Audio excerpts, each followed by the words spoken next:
अकोला शहरातील गौतमवाडी आणि चिखलपुरा भागात रेल्वे प्रशासनाने अतिक्रमणावर कडक कारवाई केली आहे। पोलीस बंदोबस्तात बुलडोझर चालवून कच्च्या पक्क्या घरांचे अतिक्रमण हटविण्यात आले। या कारवाईने स्थानिक नागरिकांमध्ये असंतोष निर्माण झाला आहे। काय घडले याची अधिक माहिती आपल्याला लवकरच मिळेल।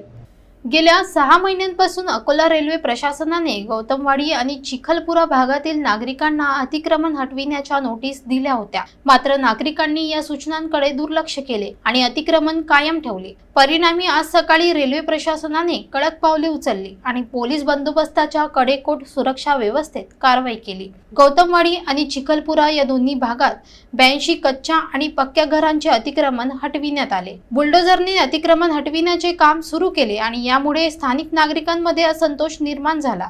कारवाई दरम्यान पोलीस दल मोठ्या प्रमाणावर उपस्थित होते। परिसरात तणाव टाळण्यासाठी बंदोबस्त तैनात करण्यात आला होता। रेल्वे प्रशासनाने स्पष्ट केले आहे की सार्वजनिक मालमत्तेवर अतिक्रमण खपवून घेतले जाणार नाही आणि भविष्यात असेच कठोर निर्णय घेतले जातील। स्थानिक नागरिकांनी या कारवाईला विरोध केला असला तरी रेल्वे प्रशासनाने ठामपणे म्हटले आहे की अतिक्रमणाच्या विरोधात ही कारवाई सुरूच राहील।